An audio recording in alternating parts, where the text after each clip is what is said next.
And we really appreciate y'all taking the time out of your day to join us for this Career Quest session with Ashley Duggar from WGU College of Business, Associate Dean um, over HR and is it organizational leadership programs? Is that your Yeah, official well, title, we're Ashley? figuring the name out, but yeah, we're looking at hopefully being able to launch something in the next year around kind of the org psych leadership development space. So more to come on that one, but it is in the works. Yeah.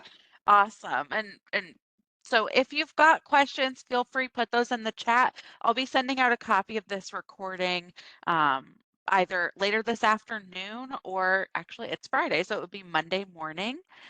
So either way, you will receive a copy of the recording, but feel free, I mentioned this before, put any questions you have in the chat, and I'll pass it on over to Ashley to get us started. Yeah, and Marion, I see your question. So we will address that for sure, and I'll clear that up because you do have the opportunity to earn a SHRM credential, but it's not the SHRM certified professional certification. And so I think maybe the terminology, we've been doing some additional training on our end. So as we communicate with folks, it's very clear which one they do and don't earn.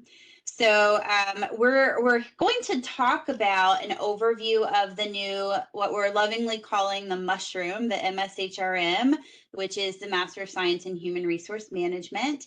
This is a degree that for the almost 5 years I've been here at WGU, I've been asked about at least weekly if we're going to have this. So really excited to be able to offer this to students, to alums, to those who are getting involved with WGU for the first time and want to upskill or reskill in the area of human resource management. So we're going to go over a little bit of just kind of why we're offering the program, what the growth outlook looks like for the field of HR, which is in a very positive place. And then we're going to dig into some of the details at a high level on the program itself in terms of what courses are included. Marion, to your point, what credential opportunities are there embedded into the program for students for that additional return on investment? And then we'll get into some of the other nuances and things like potential transfer credit, scholarships specific to SHRM members, and ways to get involved in a support community through our WGU SHRM virtual student chapter. So the biggest driver for the program, apart from the fact that we know there is a ton of excitement and people constantly asking for this program as they work through our undergrad HR, a lot of management students too from those degrees, even students we've heard from pretty frequently since we announced this was coming who may have already enrolled or completed an MBA or an MSML here or a similar degree somewhere else. They really want to target their skills and their learning to the field of HR. And so we know that the HR industry is growing. It's projected to grow faster than national job growth average overall. There has been, of course, I think in all industries, a lot of talk of how ChatGPT and AI and tech are going to impact roles. And what's really interesting is we just dug into some of the industry outlook from the new jobs being created from those types of technologies. So HR is in a really positive place. The other big piece is when we dig into HR professionals as a group, it's a very highly educated group. And when we look specifically at some of the higher leadership roles, director, senior level, like chief human resources officer or a VP position, similar to that, the percent of HR professionals with a bachelor's degree, the last I checked the research from Bamboo HR was around 40, it was like 46% that have a master's or higher. But when you look into those senior leadership roles that we just talked about, that grows to upper 50%. So this is a degree that is not only providing that pathway for the reskilling, for the upskilling specific to HR, whether you're in HR now and you want to advance your career, maybe you want to switch companies or switch to a different function of HR and you're looking for that competitive advantage to stand out in a really sought after field in terms of the industry, but then also hearing those stats on, the percent of HR professionals that have master's degrees and higher. This is another tool in your toolkit to help you be competitive as a job seeker, whatever your goals are in the field. We've also got a lot of interest from folks who may not currently work in HR or even have a background in HR in terms of their bachelor's degree, but they want to transition to HR. And I relate to that because I really wanted to go into the field of HR, and it took me a few years to really break into the field. My background was in operations leadership and management.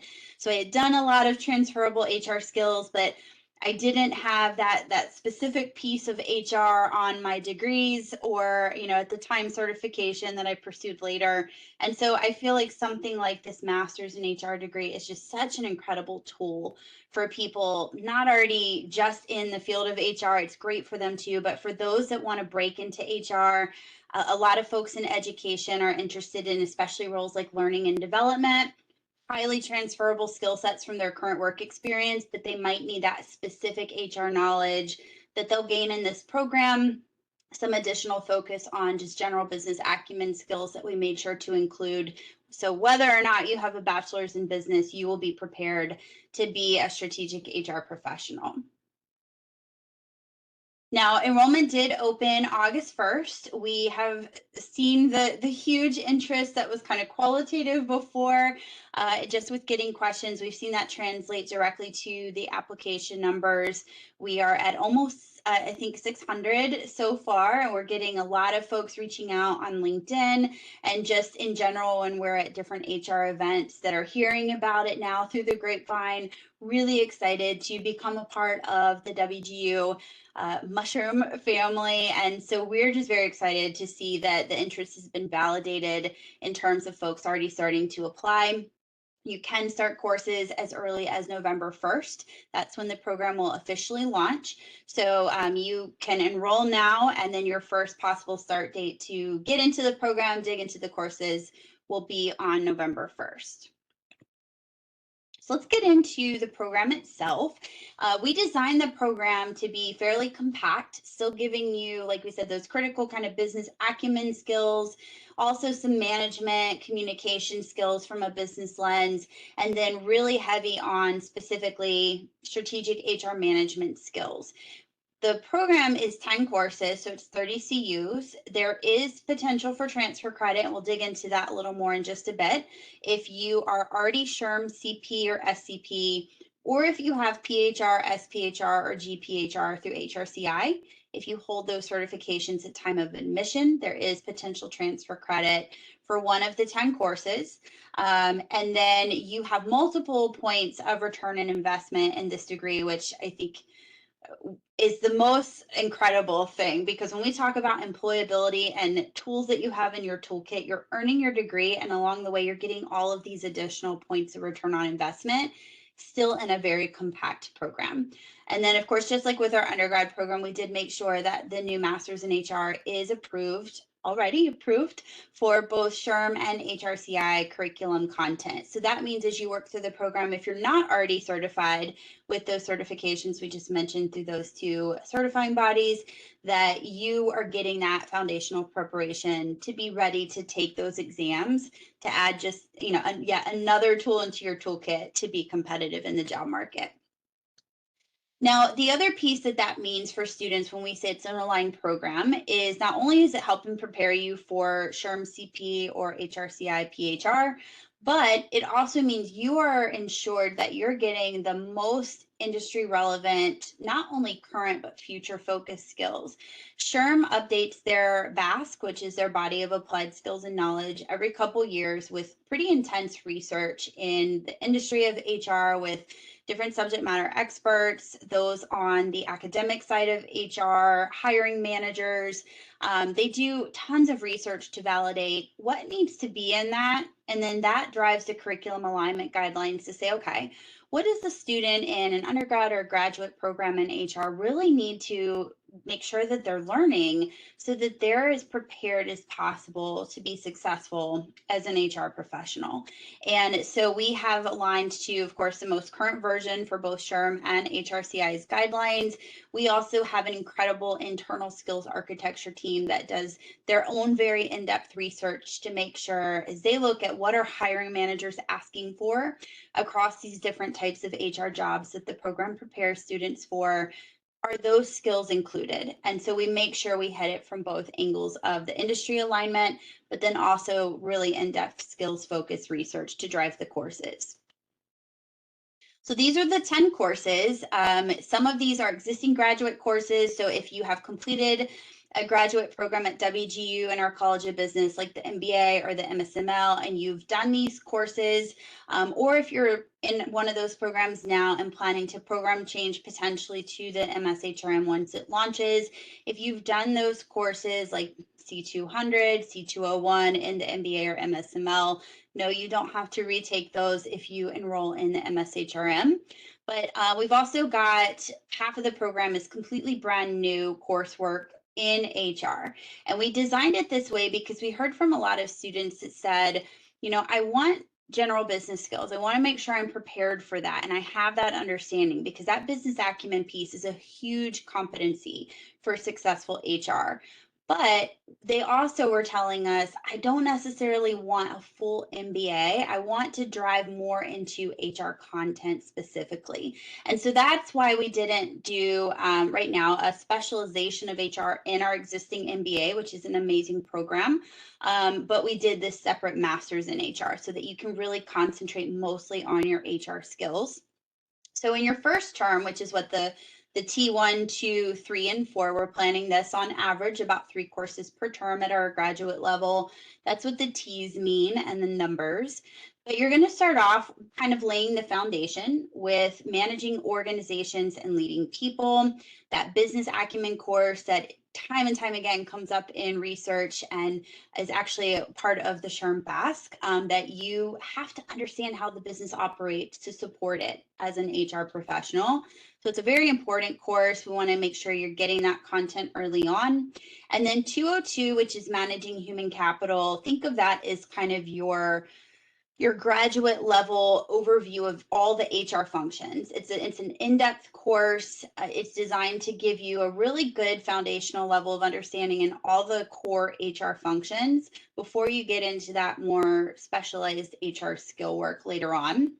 That is the course that if you do already hold the SHRM CP, SCP, or the PHR, SPHR, GPHR at time of admission and it's current, you can get credit for 202. So you're automatically taking it down from 10 to 9 courses, which is really nice. If you don't have an HR background, this is another course that's really going to lay the foundation for you. If you're already working in HR, this is a regularly updated course as well. So it makes sure that maybe you've been working in recruiting for years, that you keep that knowledge of all the HR functions, total rewards, training and development, HR technology, that you're keeping all those skills fresh and that you're really reminding yourself of how those functions work together. So it's a really foundational course. That's why it's also early on in the program. And then in term 2, you're going to start digging into some other specialized skill work. So D432, which is a new course in HR compliance and employee relations. It's touching on employment and labor law, but it's also getting into some of the ethics of both business and HR, getting into how we drive successful employee experience and positive employee relations, which has just boomed in the wake of COVID, especially in terms of people care more than ever about how they're treated at work. We as HR are the front lines to support that and drive that kind of an experience. So really great course. You're going to get management communications, and this course is really neat because it also threads through some pieces of inclusive communication across different types of cultures and personalities. And then one of the top skills, no matter what HR area you may want to specialize in, or if you're thinking, hey, I want to pursue a broader HR role like a generalist or business partner, you have to start getting comfortable with data. And so this course, Data-Driven Decision Making, is not only a really critical course from a skills perspective, it is also a course that we'll talk about in just a second will contribute to an internal WGU certificate in HR technology and analytics for decision making. So a very, very appealing certificate and set of skills for employers. In term 3, you continue just scaffolding into the higher level HR specific skill work. So we combined talent acquisition and development into one course so that you can really work through that full employee life cycle instead of segmenting it out at the grad level into two different courses. So I love this course most of all just because personally my favorite part of HR was always the training and development work and kind of the talent management and development piece. So what we wanted to do, and it came out very successfully, was to give you that view of the life cycle from the time someone applies, or really from the time you start a job requisition to post the job, but from the time they apply, through their interview, through the selection, through the offer process, through orientation, through longer term onboarding, and then how does development work into that? How do those learning opportunities help shape employee growth and career pathways? D435, also a brand new course, that's in HR Tech and People Analytics. As you may have guessed, that's the second course that's combined with 207 to give you that internal WGU certificate that we talked about. That, of course, is included in your tuition, but you'll get a badge awarded for that with the collection of skills that are highly employable that you will be able to share with a hiring manager. 434 is future focused total rewards. If this is an area that maybe you already work in HR, maybe you work in comp and benefits, total rewards related function, you're probably familiar with World at Work. They are really the front runner in terms of benefits for HR as a great resource and a wonderful association. And so we've got a fantastic learning resource from them. It's kind of the keystone along with some other learning resources in this course that drive not only what our employees and companies doing now to drive competitive advantage through their total rewards focus, but looking forward, what do people want? What do we expect that they're going to want more of in the next 5 to 10 years? And how do we design a total reward strategy to account for that? And then we're going to top all of this off with D436, which is a brand new course, Inclusive Workplace Culture Capstone. Marianne, to your question earlier, this course is so innovative, and I am so excited about it because it's really a hallmark of the program. This is where you will work through the SHRM Inclusive Workplace Culture Specialty Credential. You will work through the same kind of e-based course that anyone signing up for the IWC credential through SHRM does now. So exact same content. You'll have a special kind of WGU landing page where you'll see some WGU and SHRM co-branding. You'll work through the content, and then you'll complete a performance assessment capstone project for WGU to pass the course and thus graduate from the program, since it should be your last course. And then you have a year from the time that you start this course to also do the 30-question multiple choice exam online with SHRM. You access that as soon as you work through all the IWC course content through SHRM. It will unlock the exam. You don't have to take it, but it's all included in your tuition. There's no extra cost as long as you do it within that year time frame.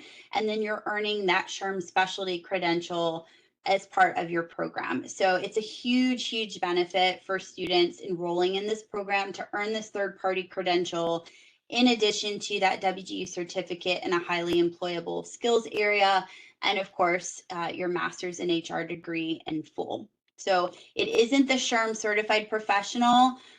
The program is preparing you if you want to independently pursue that CP or SCP credential, but it is not included in the program like the Inclusive Workplace Culture credential is. There is no separate voucher. That's another question that I've seen come up in some online discussions. You don't have to wait for a voucher to do the IWC exam and earn the credential and the badge from SHRM.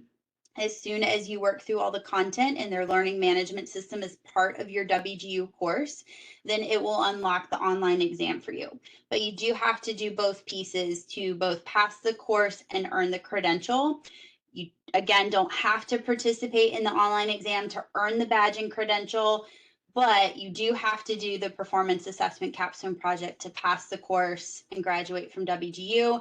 And then it's really up to you as a student. Do you want to pursue the exam and the credential with SHRM that's part of the tuition and the course in that year period? You can do it at the same time you work through the course and the PA. You can do it after.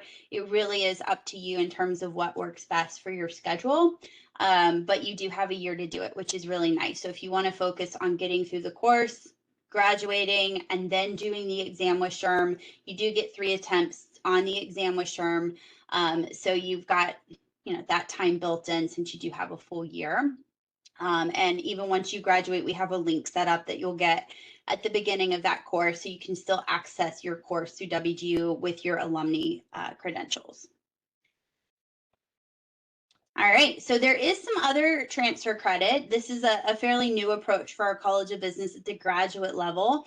We talked about you can get 202 credit if you're bringing in those applicable HR credentials at the time of admission. You do have to hold it at the time you are admitted into the program. So if you complete one of those credentials after you've started in the program, it isn't retroactive. But if you hold it and it's current and active and it hasn't lapsed, then you can submit that documentation and get approval for 202. If you have done relevant coursework at an external institution, so not that you've done any of the courses that we talked about that may have been in the MBA or MSML, if you've done those programs or in one of those programs now. But if you've done coursework in an external institution at the graduate level that would give you credit based on our guidelines for 200, 202, and or 204, those are the three potential courses you can consider submitting your transcripts from another graduate institution to be reviewed for possible transfer credit for those three. All right, so the last piece I want to cover here is just a reminder, all of our College of Business students now are invited to join our WGU SHRM virtual student chapter. We've got about 760 members as of today, so we have students joining every single week, mostly of course from our HR and then management programs, but we have students from every single degree field, which is really nice because that boosts your networking opportunities, also gives you an opportunity to learn from other students and professionals in different areas. We just were awarded last week a Superior Merit Award for the second year in a row from SHRM on just the excellence in programming opportunities we offer to our students through that chapter. So we've got internal and external speakers from different subject matter expertise areas that present to our chapter members throughout the year every year. We partner with Kristen and her team on the career services side to make sure that you are aware of and taking advantage of the resources that WGU offers you as a student and alum to help with your career plans and goals. And then we also have some pretty neat student leadership opportunities within the chapter for chapter president and some student chapter ambassador roles, which can be a nice just addition to a resume, build some additional leadership skills, and get involved with SHRM in a way that hopefully you'll continue to pursue once you graduate at the local or state chapter level as well. All right, so I've got my email address up here. I've also got our SHRM chapter inbox if you have questions specific to the chapter piece that we just talked about, which is that WGU SHRM address there. Happy to connect on LinkedIn. We do have a LinkedIn chapter for, or LinkedIn chapter group page, I should say, for our WGU SHRM members and alums. Even if you're not a member, if you want to join and just start networking with folks, it's a great professional networking way to do that. So feel free to search for WGU SHRM on LinkedIn and request to join the chapter. And we've got not only students and alums, but different HR professionals and business leaders from around the country that have presented or connected with us in some way and joined. So we share jobs and resources and articles throughout the year, just as another way to kind of boost that community and that continuing development. All right, so I am happy to answer any questions that may have come up. I'm trying to get back to Yeah. that. So one that came in through the chat was, what credit percentage do I need to complete in this program to get the degree? Yeah, so Robert, that is a good question. Are you asking if you were to program change from a current WGU program, or if you've graduated already with a master's degree at WGU and wanted to do a second one, or transferring in from an external university? Put transfer in the chat. Okay. I believe I need to double check this and confirm it. So Robert, if you want to email me so I can follow up with you directly as well, that would be good. I believe it's 25% still right now, but it could potentially change to 50%. So what we did is we're covered whether you're transferring in externally, since you can only transfer in up to the max of those 3 courses we listed. Even if you are just bringing in one of the 10 courses for having SHRM or HRCI certification, you of course would still have at least 50%, if not 75% of the program to complete. And then if you're moving over from another WGU program, 5 of those 10 courses that we went through on the program outline are completely new HR specific courses for the MSHRM. So they're not included already in the MBA or the MSML. So that would also make sure on that upper range, if it did change to that 50% officially, you would still have at least 50% to complete in this program, even if you had done, say, the MBA or the MSML or both, because some people have done that and done some of the other existing courses. Okay, he said that answered his question. So Okay, good. I know it's confusing. It's like if I'm bringing in external, if I've done a program, if I'm changing. So yeah, you should be covered in all of those regards. But yeah, if you think of anything else or you want me to dig into any specific kind of scenario further, I'm happy to if you want to email me.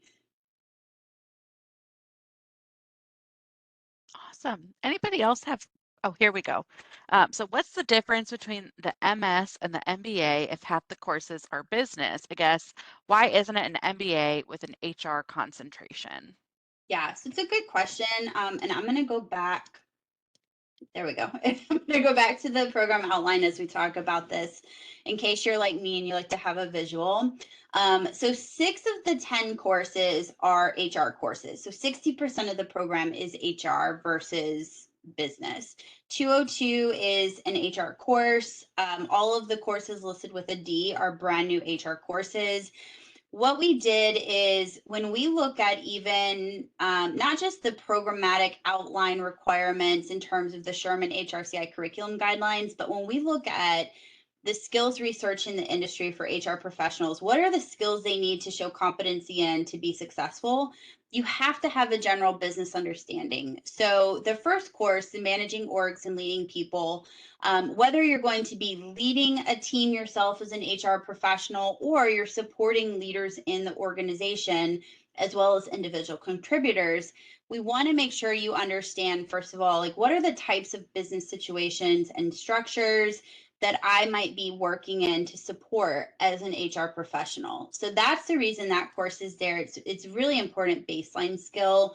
Business acumen is where you're going to get kind of a taste of the really core business functions you need to understand how they operate solely and together within a business to make a business successful.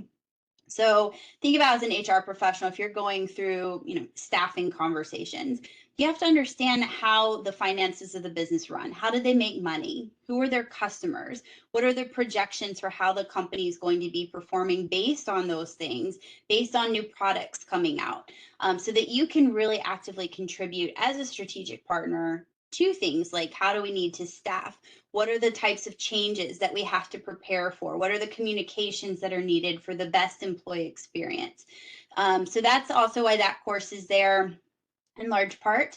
And then management communications. Communications is a top skill, I think, for pretty much every industry right now. But specifically for HR, one of the things that comes up in a lot of research and surveys, especially of senior level HR professionals, is that they feel like some of their employees aren't comfortable with both verbal and nonverbal communication. Now, as an HR professional, of course, you're sending out communication on things like open enrollment and, performance review time and those kind of standard seasonal types of communication. But I think about all the conversations I had as a day-to-day HR professional. You really can't prepare for us. But you have to be able to understand how you communicate in different situations with other different types of personalities, how you adjust your communication style and flex it to the most appropriate for that person or team or situation, how that impacts the outcome. And I think a lot about things like performance management conversations, body language, tone, level of voice, all of that can make a huge difference in how that conversation plays out with the employee. So it's a really critical skill. Of course, data-driven decision making we bundled with the HR tech course because that is a skill that comes up together. Can HR use data to tell a story to support decision making, whether it's HR decision making or it's supporting the leader's decision making and helping them make the best, most strategic possible decisions with the resources that they have or plan to have, and how it holistically works together. So it's a gap for a lot of HR professionals that they aren't comfortable using data or technology. And the businesses that they support, whether it's a small business, whether they're an HR department of one, or they're leading a team of HR or contributing to a team of HR, they have to start becoming more comfortable with how they find data, how they validate the credibility of the data they're using, and how they put it together to tell a really compelling story for people that need to understand it or need to make decisions based off of it. So that's why we have those. Now, the other part of the question, which is a great question around why not just a concentration in MBA, is specifically because, some people want that broader business education. The MBA is probably more appropriate if that's the goal. You want a broader understanding of how businesses operate. MBA might be a better fit for you, but you're going to get 202, which is Managing Human Capital, which is a great course to give you a foundation of all the different HR kind of core functions.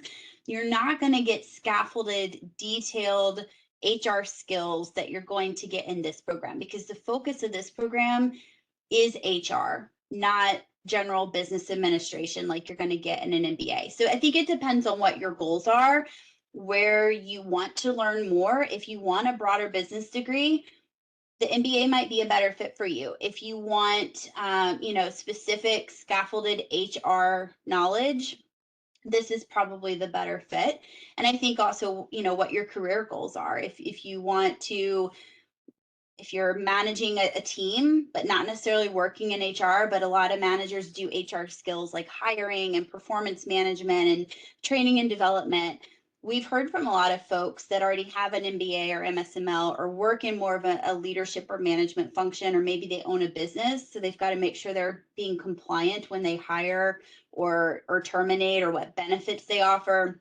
And that's why they're interested in the MSHRM. So I don't think it's an either or kind of situation. I think it would be a good conversation with your enrollment counselor based on what your career goals are, based on what your education goals are. Is something like a broader business degree better for you? Or if you really want to work in HR and have more opportunity to progress in HR, is this the right fit for you based on your background and your work experience? That was a really long answer. So helped. If not, feel free to reach out to me. I'm happy to chat more if you want to. Awesome. Another question that came in was, do you think it's better to have completed the SHRM certification before getting into the master's program, or do you think it would be more beneficial after you've gone through some of these courses? It's a tough question. So I will tell you just from personal experience, I did my SHRM CP. I had already finished my doctorate in business management, and it was about 4 years later, and I was working in HR. My HR director taught the SHRM CP prep courses, so I was very blessed in that she was there to kind of guide me through. Those exams are very difficult. They are incredibly thorough. It's why they're held in such high regard in the HR industry, because they're no walk in the park. And they're designed that way because they cover all the facets of HR, and they do that in a really thorough way. And it's designed to really challenge you to validate your HR experience and knowledge. So I think it really depends on what your work experience has been in HR, because for the SHRM exam specifically, there are a lot of behavioral situation type questions. HRCI, which I have not done the PHR, SPHR personally, I've only done the SHRM CP, but from people I know in my network who have done one or both have told me HRCI tends to be more employment law focused, still some behavioral and situational based questions, but it is a little more kind of compliance focused. At least that's just from their anecdotal feedback. Now, I think it would depend on, as you progress through the program, you are getting prepared in the full program to help you get ready for the exam. But what I tell all students, regardless of their current or prior work experience or knowledge of HR, even if you do the full program, I still encourage you to consider separate direct test prep, because the program itself isn't designed to be direct test preparation. SHRM does have a learning system. They also have some prep courses that you can sign up for to take online or in person to work through the learning system with an instructor who holds the certification, and has been teaching students how to study specifically for that kind of an exam. So it's more targeted prep that I would always encourage you to look into. But in terms of whether I pursue the exam before or after, um, it's so personal. And I'm sorry, because I know that's not like a clear, it's the HR answer. Everything's great, but there isn't like a clear answer for everyone because it's so individual based on how long have you worked in HR? Have you worked in HR? If you haven't worked in HR, again, there's not like a defined line of do or don't. I would say if you haven't worked in HR and let's say you come into the master's, it probably would be more beneficial to work through the program and consider some additional direct test prep before you take it. If you've worked in HR for the last 5, 10 years, and you feel pretty solid in all HR functional areas on the exam, then I would still encourage you to look at some direct test prep, but you might want to pursue it before or even during your program, just depending on, not only those factors, but I hear from a lot of HR professionals and students, if they're working in HR, they try to avoid maybe around open enrollment time or budget time for their company because it does require a lot of dedicated studying usually.